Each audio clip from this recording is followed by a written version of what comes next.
afternoon. I wouldn't expect credit even if it was you. Good afternoon and welcome everyone to ecomaine's 2019 annual meeting. And while it may seem like early spring out there today, they tell us that summer is coming tomorrow, and you know what that means. The day after tomorrow, the days start getting shorter, and we will be on our way to fall. So it's something that we have to deal with here in Maine. I'm extremely excited by the level of interest in today's meeting, thanks in part to our guest speaker, Robin Wiener. She is the president of the Institute of Scrap Recycling Industries. And yesterday, we had the opportunity to do a little meet and greet, and Robin and I had the opportunity to tour around downtown Portland for a little bit, and it was quite cold and rainy. And now today, you can barely see in front of you. We do have nice weather here in Maine, but you're not going to see it. In this past winter, on a weekend morning, I received Robin's email when she accepted our invitation to speak at the annual meeting, and I was like, yes! And so my son had just woken up, and he's like, what, Dad, what? And I said, well, Robin Wiener agreed to speak at the annual meeting, and he said, well, who's she? And I said, well, it's the president of the Institute of Scrap Recyclers. And he's half asleep, so he's half listening to me like any other 8-year-old early in the morning before breakfast. And so he said, the president is coming to speak at your annual meeting? And I said, yes, the president is coming to speak at our annual meeting. Robin, welcome to Maine, welcome to Portland, welcome to the ecomaine community. What I didn't tell you is that you are surrounded by ecomaniacs. If you don't know what an ecomaniac is, it's a fan, it's a freak, it's a friend of ecomaine. And we are determined to convert you by the end of our lunch today. If you ever worked in our industry, you would know Robin and you would know who ISRI is. Again, the Institute of Scrap Recycling Industries. ISRI is the voice of the recycling industry. And while ecomaine may be in the public sector, we are dependent on the private sector to fulfill our recycling demands and our recycling needs. Whether you're recycling paper, cardboard, plastic, or even post-burn metal in our case, all of that travels through the recycling industry. And we get to hear straight from the voice of the recycling industry. Before we get there, I know I'm looking forward to 2020. Just like last year, recycling has continued to challenge us like never before. I liken it to a teenager. We created it, it can rip your hair out, it can make you crazy, but there's nothing in life you want more than to see it turn around. And we're confident that we know that the recycling industry will turn around if we stick with it. It always has. Recycling has served us well over the last 20, 30, 50, over 100 years. Why would it be any different this time around? Think about what it would be like if we didn't have recycling opportunities in our communities, even just over the last 20 years. In our case here at ecomaine, 500,000 tons of recyclables would be sitting in a landfill.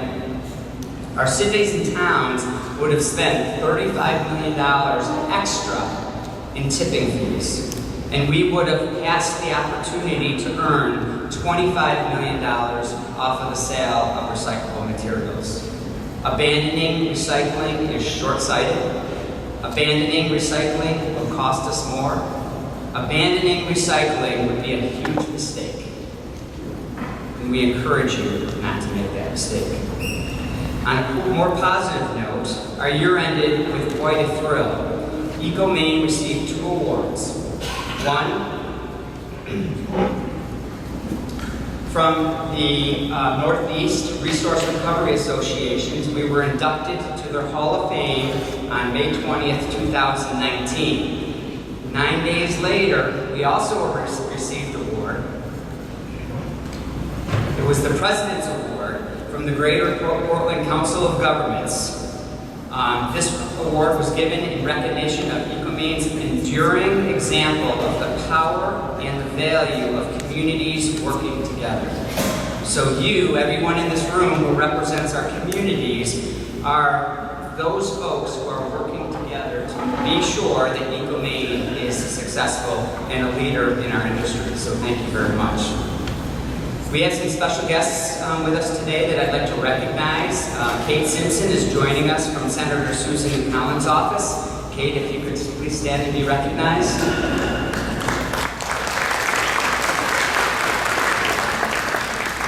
We also, we're going to have several legislators here. And I'm sorry, I don't think they were able to attend. Most of them were working to the wee hours of the morning, if you haven't heard already. The session went right up to, I know I got a call about 6 or 7 o'clock this morning, and they were just driving home, so we will definitely miss them. I would like to recognize one legislator, Representative Chris Caiazzo from Scarborough, for his relentless support on including waste to energy in the new RPS bill, RPS being Renewable Portfolio Standard. Chris was a bulldog. He was a champion for ecomaine. He was a champion for the waste to energy industry like no one before him. I was introduced to Chris Caiazzo by Representative Sean Babine, who came to me interested in improving solid waste policy and energy policy in our state. And after he introduced me to Chris and I talked almost daily on the phone about making sure that waste energy was included in the renewable portfolio, the new and updated renewable portfolio standard. And we are in that bill, and we are favorably in that bill. It was passed by the Senate, it was passed by the House, and it's on its way to the governor for signature. So if you know Chris or you reach out to Chris, please tell him thank you for his unconditional support for our interest in that piece of legislation. Thank you very much to Chris Caiazzo. One of the things that makes ecomaine so unique is our commitment to education and outreach, and many of you have experienced that. This year, we are expected to reach 35,000 people through tours, presentations, and events. We attempt to be everywhere, even places that I don't know of. And a couple of weeks ago, when I received the award at the GPCOG Summit, I mentioned that I came home one day and my son said that he had met Katrina. And I said, Katrina who? He said, you know, Katrina Van Huysen. She works for you. And I said, oh yes. And I must have looked bewildered. And he said, Dad, I thought you were in charge of the place. So we really want to be everywhere. And if we haven't reached you in your community, just speak up and we will make sure we get to you. Another one of our popular programs is our school recycling grants. Being here today, I hope that you felt a little bit younger coming into this room. And the reason for that is because we have surrounded you with a younger audience. I hope you noticed. They too will become future ecomaniacs. Would the South Portland Clubhouse of the Boys and Girls Club of Southern Maine please join me up here at the podium? Come on up.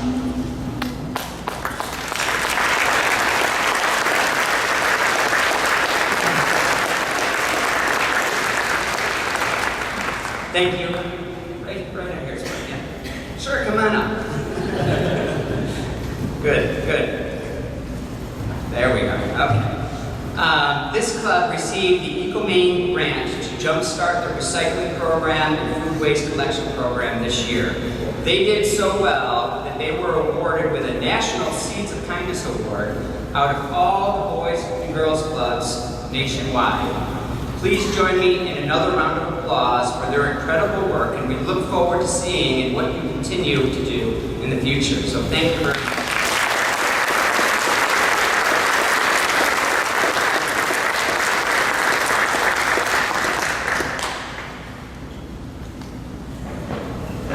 Programming like this is what sets ecomaine apart from many other solid waste agencies. And I would like to now show you a video that we made that speaks about some of the items that I have discussed today. So Matt?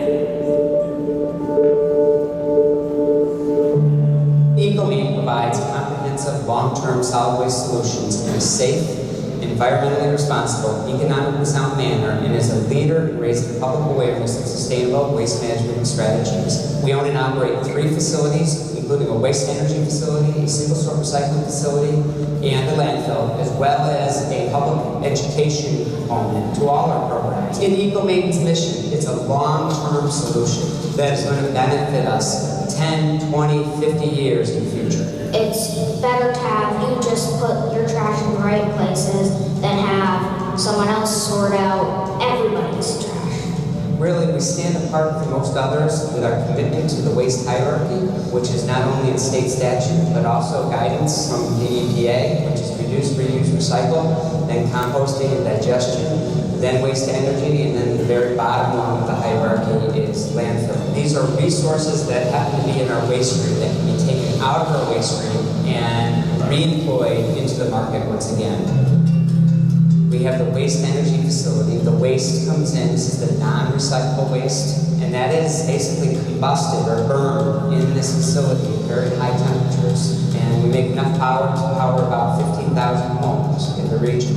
We reduce the waste mass by 90%, so we only have to landfill 10%. At the recycling facility, which is just up the road, we call that a single-store recycling facility where commingled recyclables, plastic, metal, glass, paper, cardboard is all mixed together. At the point of generation, it's brought into our facility to sort and separate those materials into different components, into different grades that we then sell, or in some cases have to pay to market those materials. ecomaine is actually fortunate that we have our own landfill, but we're very careful about what we fill it up with. And we've been able to conserve the space in that landfill because of having a facility such as this, the waste energy facility, which reduces the waste stream by 90% by volume. We also have additional capacity at the landfill because we pulled out 40,000 tons of recyclable materials and gotten those materials back into the marketplace. And now we're on recovering food waste. This year, we're on par to divert 6,000 tons of food waste away from the waste stream and back into a resource for recovering energy and fertilizer for main soils.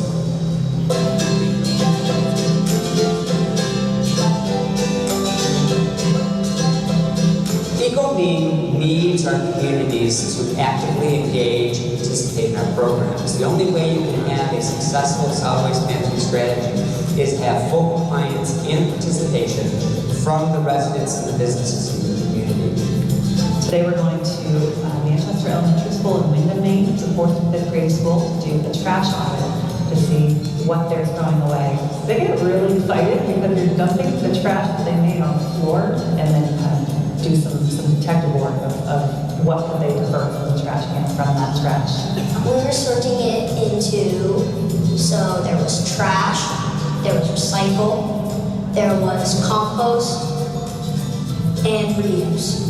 What ecomaine has done is just astounding. I mean, we've learned so much from Katrina.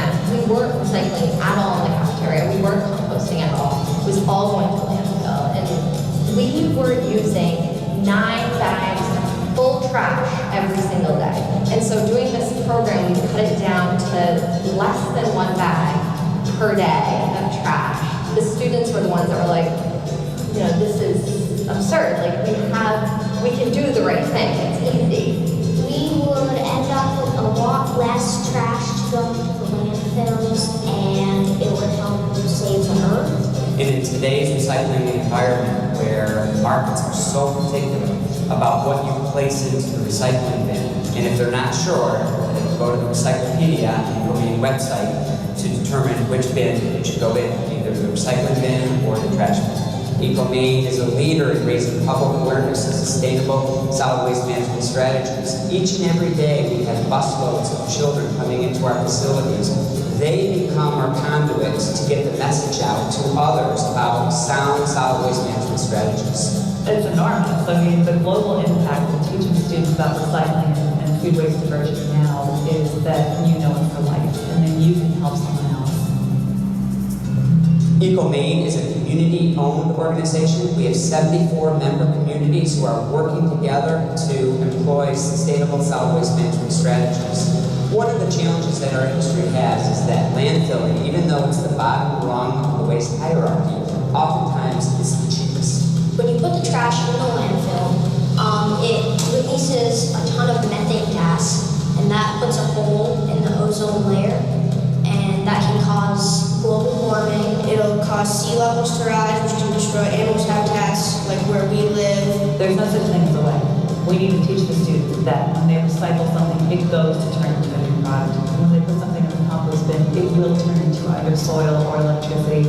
And when they just put something in the trash, it goes to a landfill. Our trash is going to become a more and more expensive way of dealing with solid waste going forward because our landfills are filling up and nobody wants a new landfill in their backyard.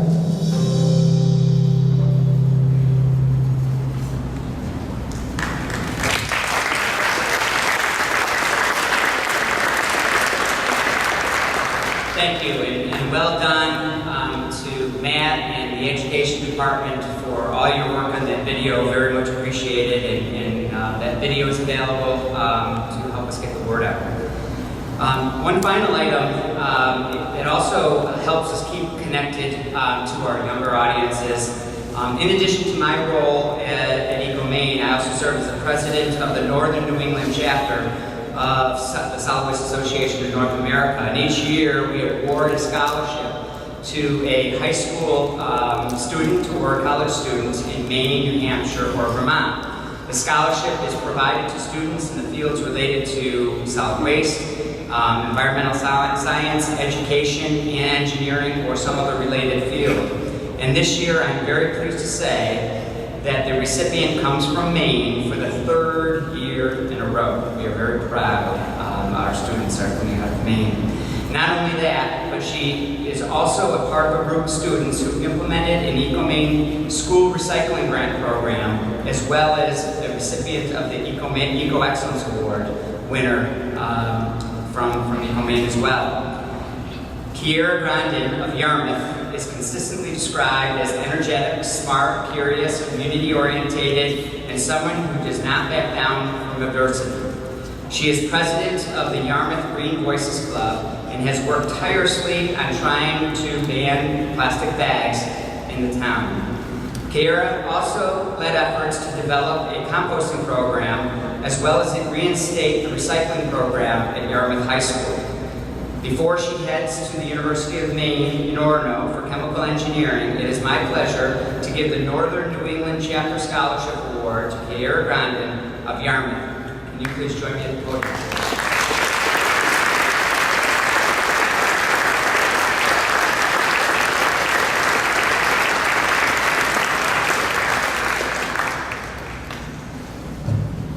Congratulations, Kiera. You will receive a scholarship of $1,000 from the Association, the Solid Waste Association of North America. All right, well, thank you very much. This is a huge honor. I have been in communication with ecomaine for a while now for a number of reasons. With that work that I've been doing to try to get a plastic bag ban in Yarmouth, ecomaine has been very helpful. My group contacted them a number of times and they gave us a lot of statistics and things that we were able to use in presentations that we gave to the public and our town council. They also provided a letter of support for us, which was huge, so thank you so much for that. I also want to say thank you because your outreach is really working. This fall I went to ecomaine with my environmental science class. We took a tour of the facilities and I thought I knew a lot about waste management, but I learned so much that day. And so I just want to say thank you so much because I think it really made an impact on all of my classmates and it inspired me to do more than I was doing at the time. With my group, Green Voices Society, we actually increased, because of that trip, I was inspired to, I didn't realize how big of a problem food food waste was. So we created new recycling, separating bins in our cafeteria, and we did a huge educational component to it, and we increased our composting from 5 pounds a week to 60 pounds a week, and we re-implemented the recycling program in ecomaine that we had previously had been taken away. So thank you so much to ecomaine for all your help with that. And then as for what I'm doing next year, I'm going up to University of Maine. I went in May to meet with a couple of professors. There was a bioplastic summit, and I'm hoping to work on projects with like sustainable plastics of the future. They're working on plastics that can be made out of sustainably harvested main trees, and I want to work on projects like that, as well as maybe developing a bio-based plastic that can also be composted. So yes, and also once again I want to say thank you so much. This scholarship is a huge honor, and thank you to ecomaine for all that you do.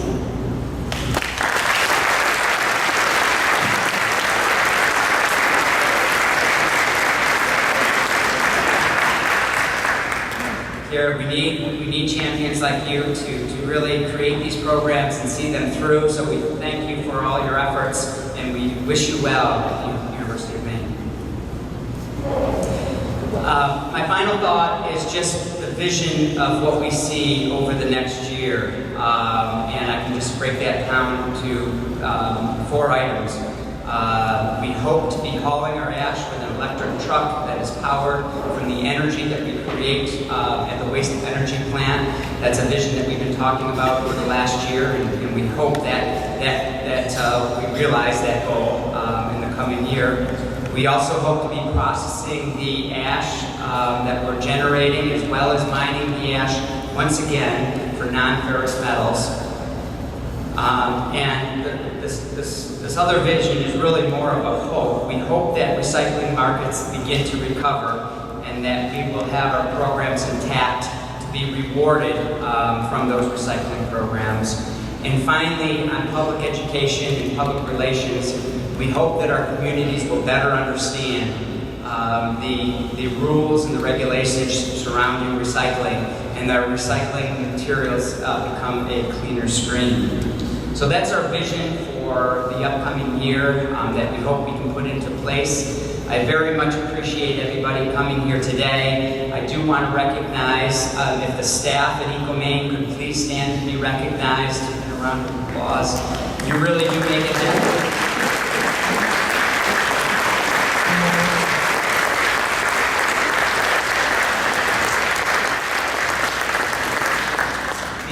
These staff members really, each and every day, come to work and really make it all happen, and really do make ecomaine a successful organization. That said, I will now turn the meeting over to our board chairman, the one, the only, fellow New Yorker, Matthew Frank Harrison.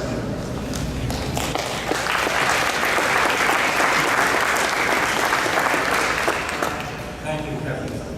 You're a hard person to follow, and I really appreciate this award-winning young lady up here, because she is the future for all of us, is the young people caring about our environment. I'd like to formally call the annual meeting of the Board of Directors to order.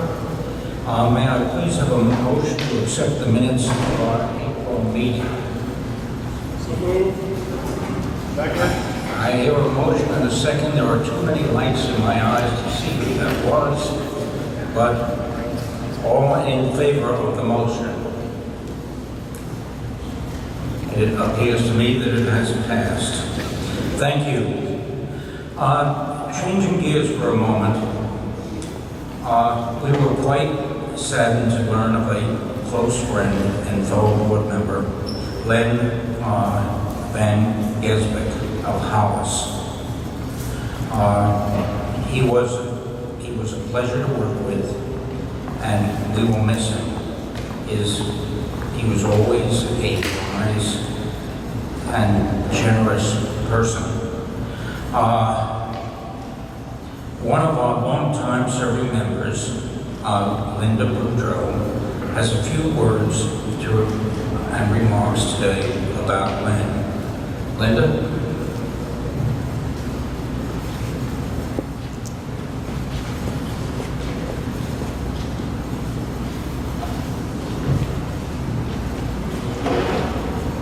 Oh, that light is bright, Matthew. Thank you, Matthew. I'm pleased and sad to offer a bit of a remembrance of Lynn Van Geesbeck, who passed away recently and left ecomaine with a void that will not be easily filled. As an ecomaine board member since 2000, Lynn served on the board in a variety of ways on several committees and was instrumental in leading the way into a modern waste management program for both Hollis and ecomaine. Lynn understood well the advantages are to a regional waste management program and was an eager component of ecomaine's ability to reduce costs, streamline processes, and serve communities large and small. And while he was a tremendous advocate for Hollis, at the same time, he was an ecomaine director who saw the larger picture and the benefits of collaboration. Along with this, he remained a friend to all of us on the board and those working within its organization. While Lynn would not hesitate to offer both criticism and praise in equal measure when it was warranted, everyone knew that if Lynn gave either praise or criticism, it was well warranted. Lynn took much from his time in the Marines, including his evident leadership skills, but also a love for travel near and far, including Alaska, Italy, Russia, Spain, France, and all over Europe. While he certainly loved to go abroad, it was clear to all of us that he valued his chosen roots in Hollis and at Greenpeace Farm. Lynn understood the value of service to country, family, and community. And that was obvious to all of us who knew him for more than a few minutes. In recent years, Lynn often made the motion to adjourn our board meetings.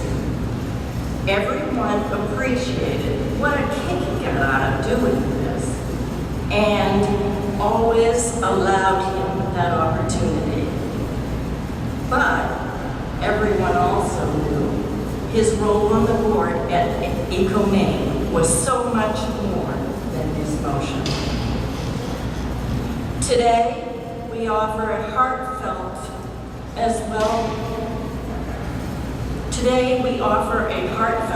farewell, as we will always remember his legacy of leadership and community service. Thank you for taking this moment with me and the ecomaine community to remember Lynn.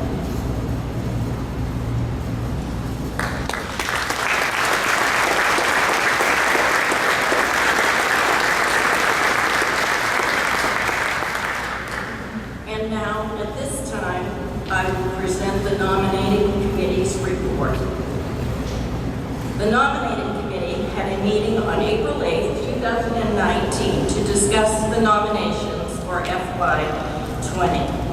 The committee is recommending to the Board of Directors that the following officers continue in their current role for another year. Matthew Frank as chair, Michael Shaw as vice chair, Eric Street, treasurer and chair of the Finance and Audit Committee, Caleb Hempel, secretary and chair of the Outreach and Recycling Committee, and William Shane, Vice Chair of Finance and Audit Committee. Finally, I want to thank the nominating committee members, Troy Moon, Dave Morton, and Rod Renier, for participating on the nominating committee. This concludes the nominating committee's report. Thank you very much.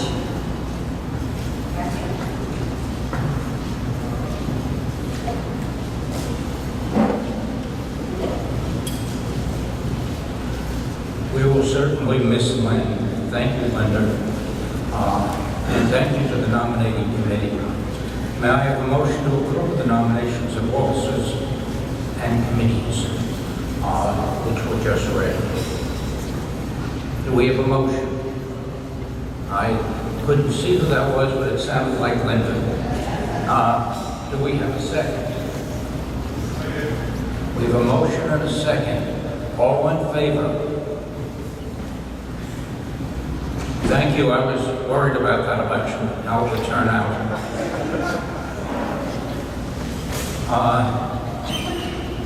Let's turn next to the reports from our committees. With Eric Street, Chairman of the Finance Committee, please step to the podium and give us a current update. Eric?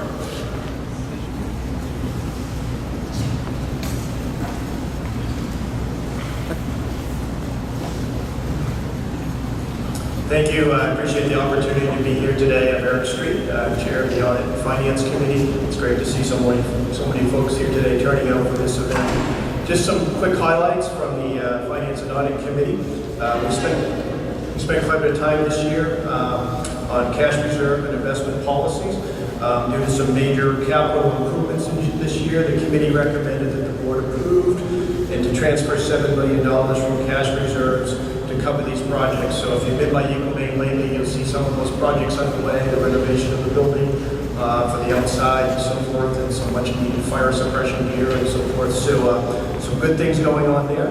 The committee also reviewed and the board accepted a clean audit report for fiscal year 18 that was completed by RKO. Did a great job on that. And the committee reviewed and recommended that the board approve the fiscal year 20 budget. The committee felt that it was a responsible budget and it allowed for the addition of some new programs while also keeping increases in operating costs to 2.5%. So pretty good job for that. The committee also would like to report at this point that the fiscal year 19 financial statements are expected to provide favorable results this year. A couple of major reasons for favorable variances in spending and the positive return are the favorable variances in spending and the positive return on investments. So with that includes the report. We'd just like to say thank you to the ecomaine staff and to the members of the Audit and Finance Committee for their dedication and hard work. So thank you very much.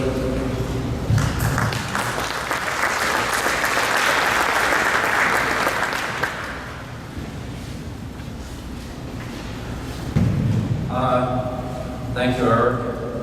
As Kevin mentioned in his presentation, this was a banner year for education and outreach. Would Caleb Hempel, Chair of the Outreach and Recycling Committee, please provide us with this report?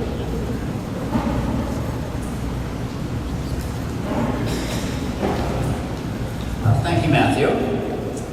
I'm pleased to report on the highlights of the Outreach and Recycling Committee for fiscal year 2019. Firstly, we had a record-breaking direct contact with more than 34,000 people through tours, virtual tours, presentations, and events. This is 34% more than last year's record of 25,000. A continued focus on strategic partnerships with the Common Ground Fair, the Maine Red Claws, and the Maine Mariners, collectively making impressions on more than 60,000 fairgoers, almost 10,000 basketball fans, and 4,000 hockey fans, respectively. ecomaine appeared in news stories more than 210 times this year, mostly good, of course. Following our significant earned media and in-person connections, online engagement was also up in fiscal year 19. ecomaine.org saw more than 30% increase in all new users and page views. Significant gains in Facebook, Instagram, and Twitter followers. The Recyclopedia, on your phone, I hope. More than 150,000 recyclable items were searched. Now on our outreach programs, the annual house drew a record of more than 1,000 guests, and please save September 28th, 2019 for our next open house. Out of 15 entries, we paired 6 more artists with ecomaine recycling containers to paint and promote public awareness of the importance of recycling. And the committee gave out $20,750 in recycling grants to 13 schools. That concludes the Outreach and Recycling Committee report. Next, I'll move to our next item. And at this point, I'd like to take a moment and recognize a few of our 2019 Eco Excellence Award winners. As he's retiring from Falmouth High School this month and still teaching at this very moment, Gary Glick is not able to join us. But in March, he received a Lifetime Achievement Award for decades of promoting sustainability. In fact, Gary was also actually awarded 2004's Recycler of the Year by what was then called Regional Waste Systems. Thank you, in absentia, Gary, for your decades of work. Another teacher, Tanya Ferrante of South Portland, is wrapping up her school year and unable to attend our meeting today for several reasons. She received our overall Individual Eco Excellence Award after receiving multiple glowing nominations. This year also marked a very unique Eco Excellence Award as well, one we don't typically give out. But the city of Sanford was also a unique candidate. With contamination rates and fees at levels deemed too high by the city of Sanford, Sanford Public Works staff sprang into action, partnering with ecomaine and Pine Tree Waste to inspect and tag recycling bins and carts in the city. Their efforts in education and enforcement led to a dramatic reduction in recycling contamination, from double digits to 3% or below in most cases. Would Kayla LeBrun and Nancy LeBrun please stand up and be recognized for Sanford's 2019 Eco Excellence Award? Are you here? Apparently not. But nevertheless, we thank you, and thank you to all of our Eco Excellence Award winners for being champions in your communities. Another person with whom it's a pleasure to work is EcoMaine's Vice Chair, Mike Shaw. I would like to invite him to introduce you to our special guest speaker. Thank you.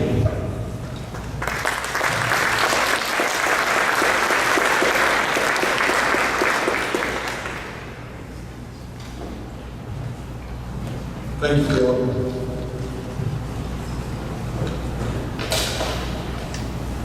I'm very glad to be here today to present our guest of honor today, Robin Wiener, President of the Institute of Scrap and Recycling Industries. ISRI represents 1,300 companies in the recycling industry in more than 40 countries. It is the, capital THE, organization that sets the standard for the economic system that is the financial bedrock for what we do to recover paper, plastic, cardboard, metal, and glass. Robin's background is equally as impressive as the organization she leads. Since joining ISRI in 1989 and becoming president in 2000, Robin has been appointed to the Industry Trade Advisory Committee on Steel by the Secretary of Commerce and the U.S. Trade Representative. She also serves as chairwoman on the National Motor Vehicle Title Information System Advisory Board and is currently on the boards of Sustainable Electronics Recycling International, the National Recycling Coalition, and Keep America Beautiful. I can keep going because she keeps very busy, and she has been on many boards, including the National Association of Manufacturers, the Key Industry Associations Committee, the International Environmental Council, the Bureau of International Recycling, Electronics Recycling Asia, and quite a few more.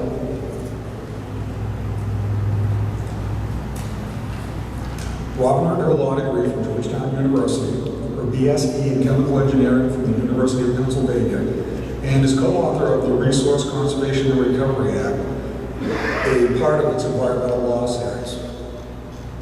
All this is to say we're quite fortunate and very glad to welcome Robin Wiener to Portland as EcoMaine's annual meeting keynote speaker. Please give her a warm EcoMaine welcome.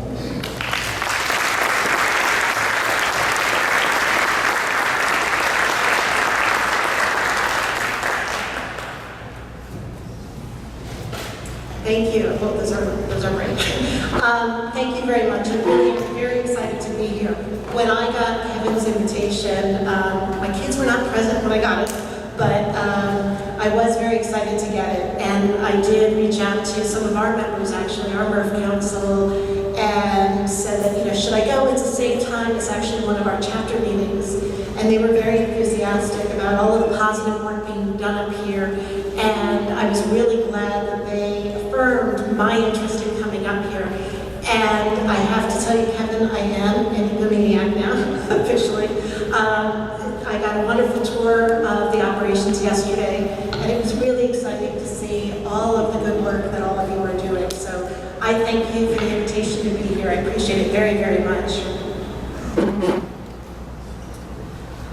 What I want to do before I start the presentation is actually share with you a very important message that I hope you'll get out of my presentation today, but that it's just so critical with all of the news stories out there about recycling is dead, it's a crisis, etc. It's important to know that recycling works. But certainly it's not without challenges, and we'll talk about some of those challenges. But the good news is there is a very vibrant recycling infrastructure here in the U.S. and globally.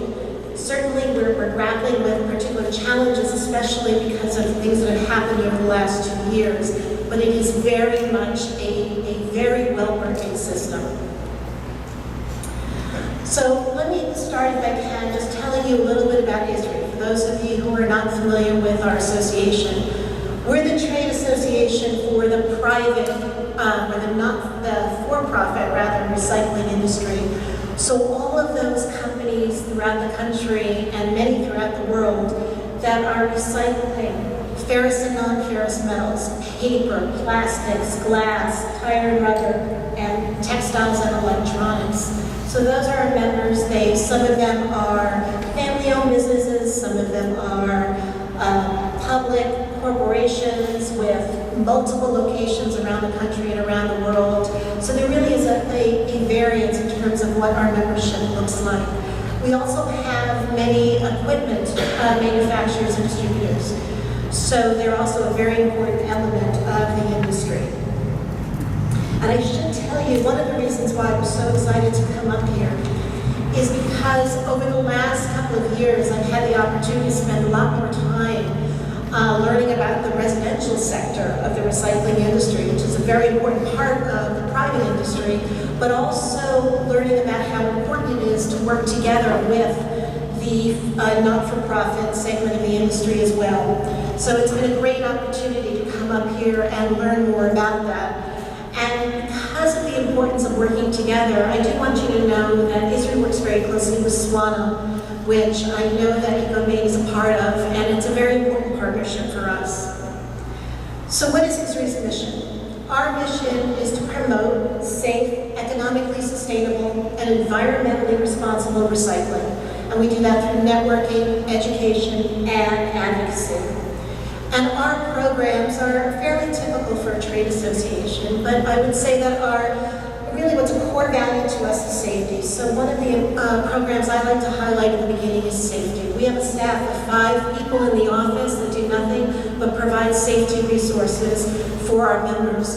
3 of them are on the road constantly, going to facilities, providing safety management training, train-the-trainer handling, and train-the-trainer programs, rather, for our members on very specific pieces of equipment. We also have 1 person who's dedicated just to transportation safety, because that has been such a large part of the risk management in the industry. We also, as you can see from our mission, responsible recycling and promoting responsible recycling is very important to us. So we actually launched a program about 15 years ago, a certification program we call RIOS, the Recycling Industry Operating Standard, which is an ISO type system which integrates environmental health, safety, and quality into a program that was written for the recycling industry by the recycling industry. And I'm very proud about how that has spread and used by the industry. We have a lot of education and training programs throughout the year for the industry. Our specifications, I think a lot of you are aware of, that they are used globally. They go back more than 80 years, and they really are the standards to be used between buyer and seller when talking about what commodities go into the marketplace. And they are constantly updated based on feedback we get from the entire recycling chain. There are literally over, I think, 400 different specifications for different grades of scrap these days. Design for recycling, that's an important program gaining in importance these last few years because of all the changes that we're seeing of materials that are coming in, particularly through the residential recycling stream. So that's a very critical program for us. This past April at our annual meeting, we recognized Nestle Waters, for one of their bottles, their pure water bottle, which is now 100%, it's made out of 100% recycled PET. And so we're doing all we can to try to promote more of those efforts. Market intelligence, we have 2 economists on staff that do nothing but track the markets and provide economic intelligence to our members. And actually, we have a publication that I have on the desk out there. Everyone's welcome to it. It's publicly available on our website as well. A lot of statistics about the industry. We have an awareness and youth education program, and I heard about all the wonderful things that you're doing, a lot of them highlighted in the video. That's such a critical part of what we all need to be doing these days. So it's something that we look forward to learning more about what ecomaine is doing and seeing how we can help each other. And certainly advocacy. We're very active on the global, state, federal, and international levels. We do all we can to promote the industry and make sure that, again, we're promoting safe, economically sustainable, and environmentally responsible recycling. Quick snapshot of what the industry looks like in the U.S. Each year we process more than 130 million tons of recyclables. You can see the specific numbers in there. Again, a lot more detail in our 2018 yearbook. We'll be coming out with our 2019 yearbook in about another 2 months. It equates to about $117 billion of economic activity here in the United States alone, and generates over $13 billion of federal, state, and local tax revenue. But I want to shift a little bit here and talk about what makes for successful recycling, because we really need to understand that in order to tackle some of the challenges that we're facing these days. First, it's important to understand that recycling is a commodities business.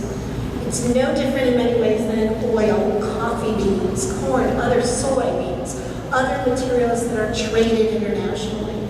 And so we do see ups and downs. And most importantly, when it comes to this specific market for scrap, you have to know that it's demand-driven. It doesn't matter how much you're collecting. It's not recycled until it's actually consumed, until it reaches that manufacturer and it's used to produce a new product. And also, as a part of this, it's also very important to understand that manufacturers will only purchase that material if it meets their quality requirements. And that's why the issue of contamination and the importance of teaching people about what goes into the bin and what doesn't is so critically important. And that's what our specifications are all about. They're the grades that consumers and the manufacturers have told us are appropriate for their manufacturing operations. It's also very important to understand that this is a global industry, and not just because of China. There's certainly been a lot of talk of China, we'll talk about it in a minute, but this has always been a global industry.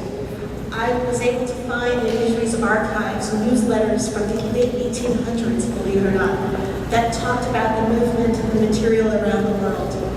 This material moves where the manufacturers are and need that material. And it could be a steel mill in Indonesia, a paper mill in Shanghai. It could be a plastics formulator in Munich. It could be anywhere that material is needed, that's where it flows. In any given year, more than 800 million metric tons of scrap move, and 180 million metric tons of that material is actually crosses country boundaries. Our counterpart in Europe, the Bureau of International Recycling, has estimated based on global statistics that the global manufacturing uses approximately 40% of their feedstock, is made from scrap materials across all the different commodity lines. And I know a lot of you know this already, but here in the US, steel makers rely on ferrous scrap to make 2/3 of their steel every year. More than 50% of the US paper industries need through recovered fiber. And 1/3 of the US aluminum supply comes from soda cans, aluminum sidings, and other forms of aluminum scrap that make its way through the commercial, industrial, and residential recycling infrastructure. Now, here in the US, if you go across all the commodity sectors, in any given year, going back at least 30 years, between 30 and 40% of what we process, not just collect, but what we process for recycling every year ends up in the global market. And in any given year, over the last 15 to 20 years, it's shipped to more than 150 different countries around the world. I think 2 years ago it was as high as 160. So this is not just a China story, it's not just an Asia story. We literally ship around the world. Some of our biggest customers are actually right next door in Canada and Mexico. What that does mean that on average about 70% stays domestic. So I know there's been a lot of talk, especially around plastics, that we need to keep our material home. It's important to know that a lot of material does stay here, but we still need that global market for a healthy market. There are some uniquenesses that come with the residential sector, and I want to talk about that for a couple of minutes. And it's something that, to be honest, I've learned a lot more about the last couple of years as these challenges have come forward. One of the things, and you know this far better than I do, you're dealing with a very diverse and heterogeneous mix of materials. And you're also saddled by a supply chain that is not linked in any way to the market conditions. You're going to get that material whether you want it or not. Whether there's a market for that material or not, it's going to flow through the stream. And that creates challenges that we don't see on the industrial and commercial side of the business. Because on that side of the business, you buy the material when you need it. Or you stockpile it only if you know that in the next couple of weeks it's going to sell. You don't buy the material if you don't need it. You don't have that choice. You also have unique quality issues that are not present on the commercial and industrial side, which usually bought in more of a sorted and a clean fashion. So you're dealing with wish cycling, you're dealing with all the confusion issues of what goes into the bin. You're also dealing with the fact that that residential recycling infrastructure was put in place at a time when China was your largest market, and China was buying the lower grade materials. So what percentage of the recycling infrastructure is made up by residential? There are actually not a lot of statistics on that. And I apologize because the chart that I have here, the diagram is actually showing data that's a couple of years old. But as best as I can tell by talking with other organizations in the space at all, we estimate it's about 30% of the volume that's working its way through the residential infrastructure. But unfortunately, it has an outsized impact on the entire industry. Because when you think about it, it's the most visible part of the recycling industry. So when your average person thinks about recycling, they think of that blue bin. So that's what defines recycling for them. And so that is causing issues throughout the recycling stream, especially when you combine it with concerns we're all hearing about plastics. Okay, so what happened in particular that caused this change in the markets over the last 2 years? China was not the cause. China was a trigger that exposed a lot of weaknesses in the system, but it certainly wasn't the cause. So why did this start? It started because the trigger was when China in July of 2017 announced restrictions it was going to impose on the lower grade materials. And I want to quickly say, when I say lower grade, that doesn't mean it's not of value. Think about gas. You pull into the gas station, you have choices of what grade of gas to put in your car. It's very similar with scrap. The lower grade will be processed differently than the higher grade. Lower grade needs more processing, but it's also still a valuable material. And China, when it first entered the market 30 years ago or so, they decided, because of the population in China and low salaries, they relied very heavily on human labor instead of machinery. And so they bought the lower grade materials and could process them a lot cheaper than we could here in the US. And so a match was made. What was coming out of the municipal side was the lower grade. And equipment the infrastructure was built up to meet the grade requirements of China. But you also have a lot of other things happening at the same time. You've got the trade war, which happened a little bit later, but the trade war, you have the problem with tariffs, you have problems happening in other parts of Southeast Asia. You have what's happening with ocean plastics, which is not, ocean plastics is a waste management problem, it's not a recycling problem, but recycling is part of the solution to the issue, not the entire solution, but part of the solution. But there's a lot of talk about ocean plastics and therefore restrictions on plastics. We also have fundamental issues here with labor shortages, problems with backlogs in equipment purchases. A lot of other things happening in the system that are also causing challenges. And very quickly, I do want to emphasize something else. I was asked yesterday, is China going to come back into the market? No one has a crystal ball, but I can say the likelihood is pretty slim. China got out of the market, especially for the low grades, for several reasons, although environment is certainly the driver, and they need to clean up their environment. And they're doing it across all the economic sectors, all the sectors of their economy, of which recycling is only one. But they're also, their goal, President Xi's goal, is to also become self-sustainable in all resources. And scrap is one of the resources that's been identified as a critical use by the Chinese, and they don't want to depend upon other markets and other countries for that material. So the likelihood of that coming back is very slim.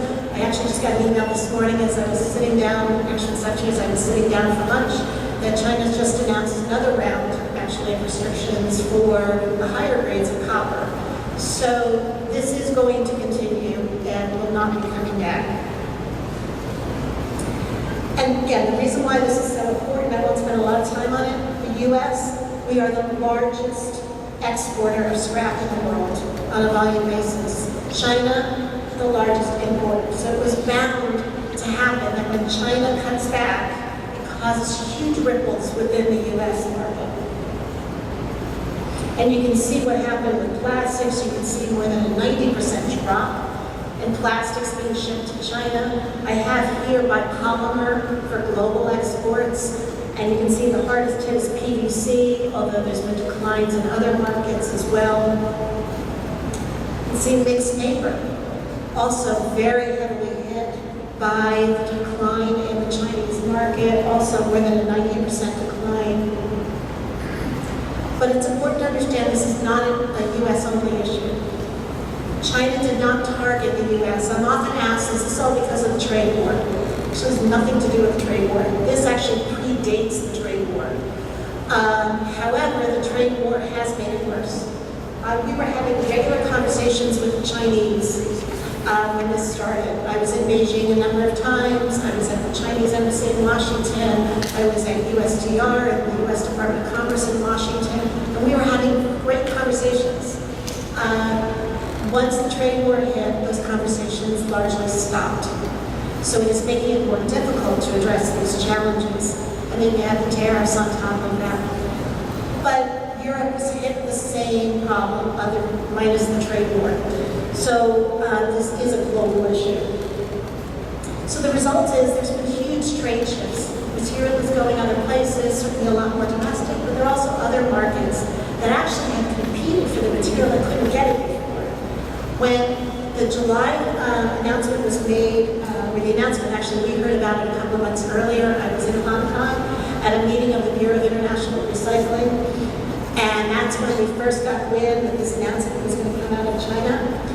And I remember I was sitting with my Indian counterparts from Delhi, and they had large smiles on their faces, because all of a sudden they were going to be able to access this material they couldn't get before. And sure enough, exports to India doubled.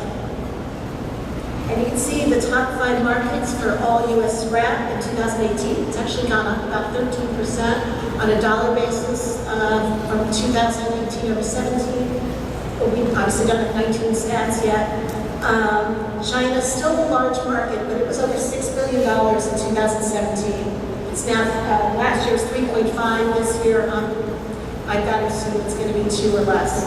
Canada, huge market for us. And you know that actually probably better than I do. India, $1.5 billion in climbing. Mexico, 1.4. South Korea, 1.2. And actually the biggest growth markets since China pulled back are India, Malaysia, Taiwan, South Korea, and Germany. But Mexico is also an important market, as is the UK, and I've got several other countries listed there too. Okay, so let's shift in terms of where we are now and where we're headed.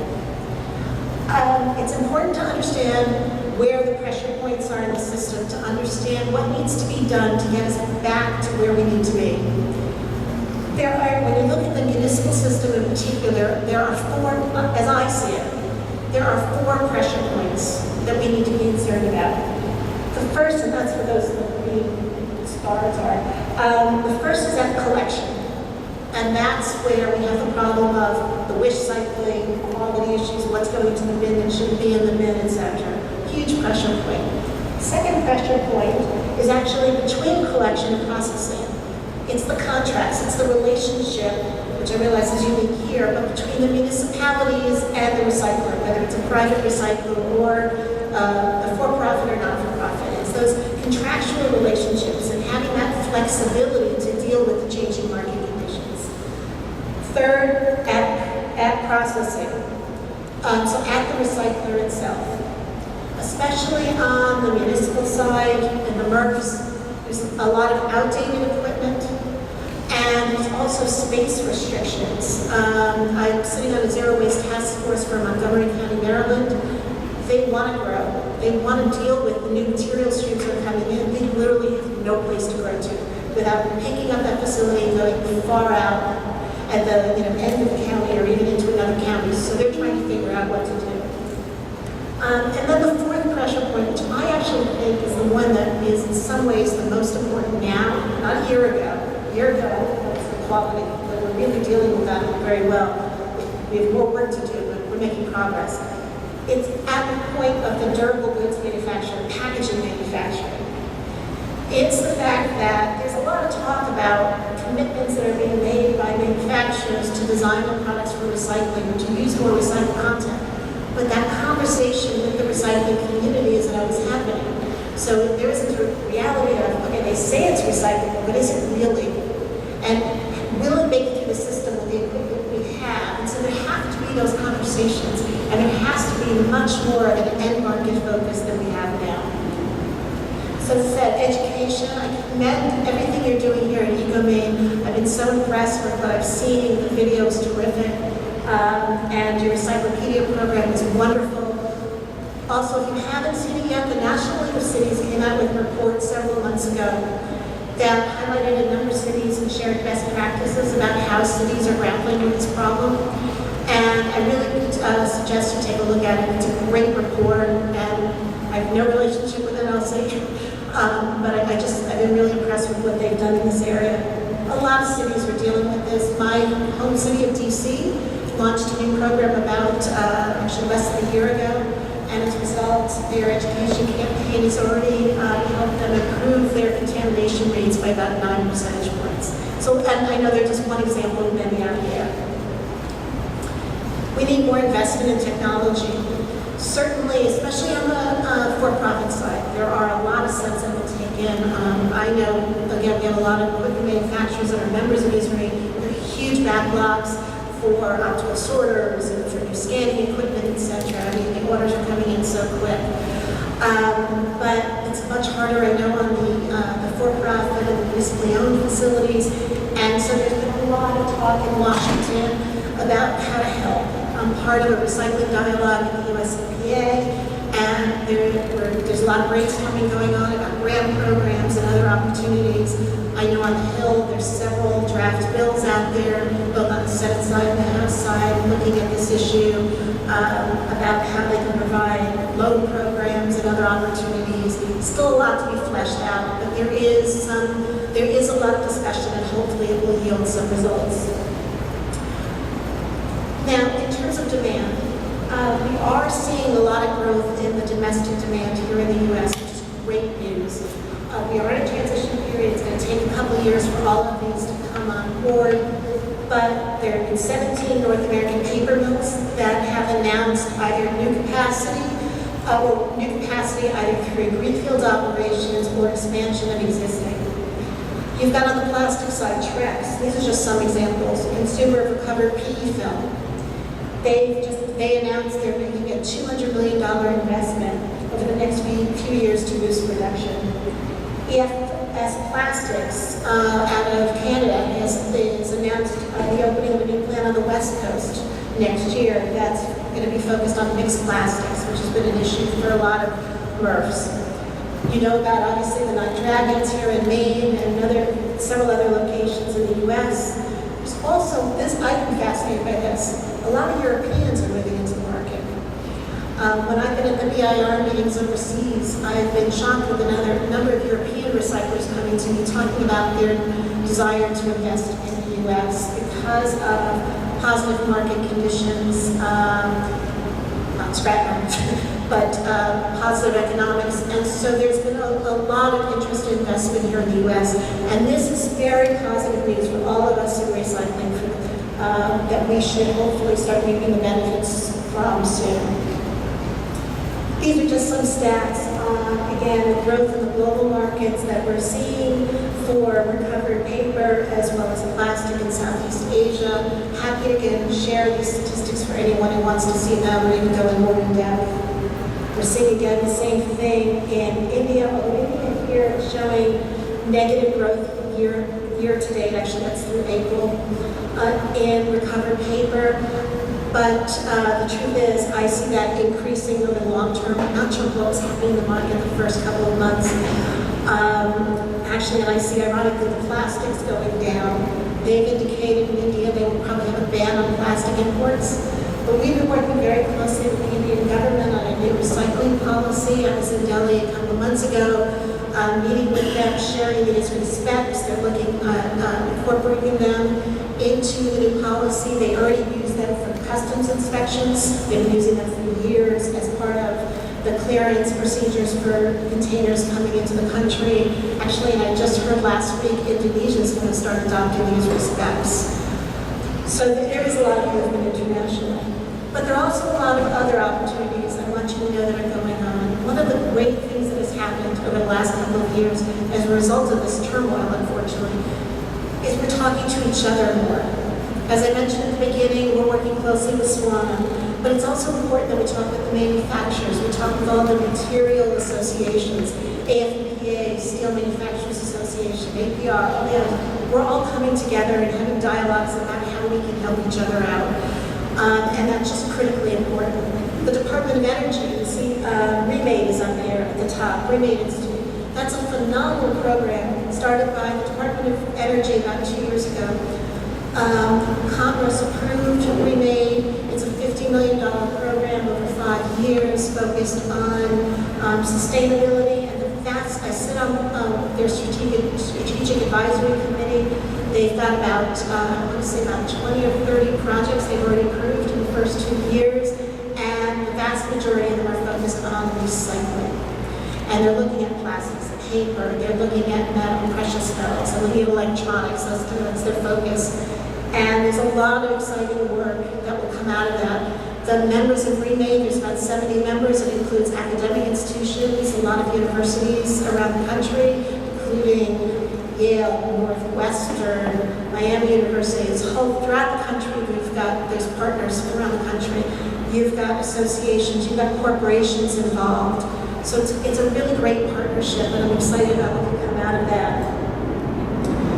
Again, we may see infrastructure spending, which I think will be a great thing for all of us.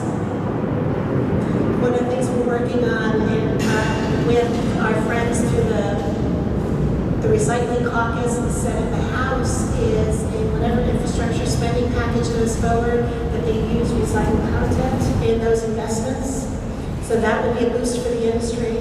Certainly, if the talks for replacing NAFTA, I think they're supposed to be voting on the new package in the next couple of months. If that goes forward, hopefully that will actually streamline the movement of materials across the border. And we've already seen how important Canada and Mexico are as trading partners. Our design for recycling, we're not the only ones working on that. I mentioned the national recycling policy in India, which will provide a continuing strong market for us. And there's a lot of other opportunities. I know I want to leave time for questions and answers, but I'm happy to answer questions on any of this. Let me conclude by saying that what's most important through all of this, it's what I said a couple minutes earlier, is that we all work together. I've long been a fan of collaboration. We can't do it alone. But it's even more important with all of these challenges we're facing. Despite the fact that I do believe strongly that recycling will continue strong and the future is bright, it does require us all working together. And I appreciate the opportunity to do that. And please know that we are actively engaged also with government and the importance of government being part of that collaboration. There's as I mentioned earlier, a national recycling dialogue that's being led through the EPA, which is a very important effort that's helped bring us together.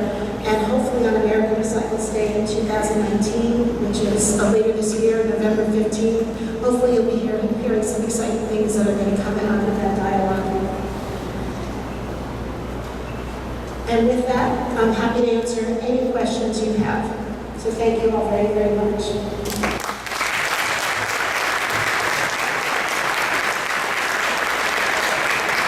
Thank you, Robin. Questions from the audience? Sure, we'll start with Troy. Robin, thank you for a very informative talk.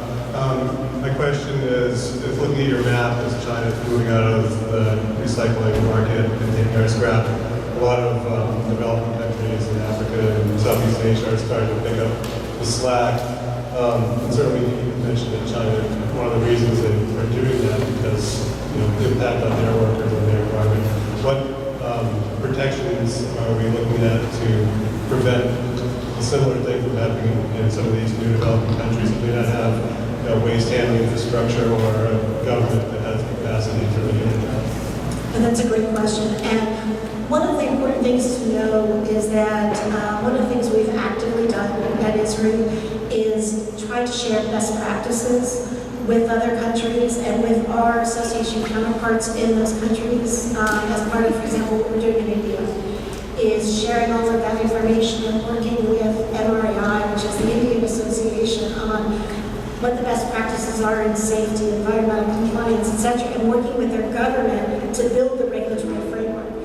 I think the weak link, to be honest, and this was the weak link in China as well, is enforcement. And most of those environmental issues in China was enforcement of domestic recycling companies. There were some state-of-the-art, and there still are state-of-the-art recycling facilities in China and in India. I've been to them. But there were also those backyard operations that were not shut down and should have been. And so we've emphasized with other governments the importance of enforcement, but that is unfortunately the main link. Other questions?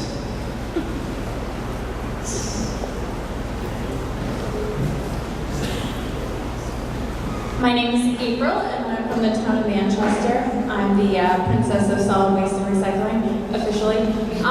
So at a national level, and I know this isn't exactly your wheelhouse maybe, but nationally, do you see, looking at the hierarchy of waste and how we handle it, corporate responsibility and reduction of plastics and styrofoam and those kind of non-recyclable items, or any kind of accountability or incentivizing for corporations or for government entities to go towards a reduction of those kinds of materials or production or chemical practices, looking at our technology use and our disposable phones that emit tons of toxins and that sort of thing. I know, like I said, it's not exactly a wheelhouse, but do you see that happening nationally, or do you see a movement towards that kind of accountability or responsibility? I'll do my best to try to answer that. And this is my opinion. I will tell you that there's definitely a lot of discussion, and there's a lot of voluntary efforts that you hear of that the individual companies are taking, and they're working together in that industry and to look for solutions. One of the things that we've been looking at, to the extent we touch those issues, it's actually two things I mentioned. First is I really want to be clear about this. This may sound odd coming from me. Recycling is not the solution to those problems.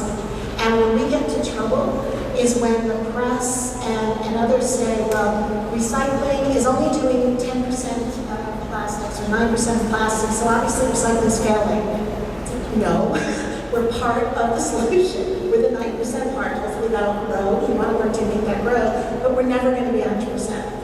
It's not going to reach that. So one of the things we really need is, so that's the first. The second is we need to incentivize those manufacturers, the plastics manufacturers, to use more of their material, the covered material in the production, and to design for recycling. And we're working with others to think about tax incentives or tax penalties for the use of virgin materials. So those are all things that are being discussed, and we've actually, there was a briefing, I think it was 2 weeks ago, of staff of the Senate Recycling Caucus, about 40 Senate offices were there, and this is something that I believe it's something that I raised, and but the problem is that there isn't, we don't have a definitive language yet on that, but it is something being discussed. One more question. Anybody? Yes, oh, sure. Sarah Lakeman, NRCM. Thank you. So just on that same line of thinking with incentivizing the producers, do you think if the producers had a stake in, like, skin in the game, say if they had to help fund our recycling programs, and they would pay less if we had, valuable commodities coming out of those programs, do you think that that would help the problem? It's an interesting question. The truth is, I don't know the answer, and I'll be honest with you, I also have a mixed thoughts about the whole concept of extending producer responsibility, because I think it plays a role sometimes to boost a market at the beginning, but then I think to make it work most efficiently and effectively, you need to let the market, once the market has been stabilized, to let the players in the market continue, and for the producer to pull out. So how you set that up to happen, I'm not sure. It's an interesting question. I know a lot of folks are talking about. Great, and so last year we had David Biederman from SWANA, Southwest Association of North America, talk to us about the recycling industry from the public's perspective, from the public sector perspective. And this year we have Robin talking about it from the private sector perspective. And again, we really need both sectors in order to make this whole recycling cycle work. And so we really appreciate, Robin, you coming and talking to us today. And we will continue our dialogue so that we can survive this chaos and this mess that we're in. I feel confident that we will be able to do that if we're patient and we make good decisions going forward. So thank you very much to Robin.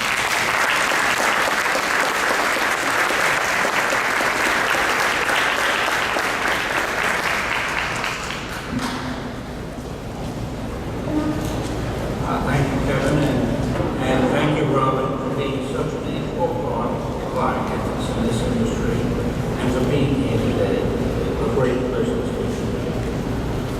With that, our annual meeting is coming to an end. I'd like to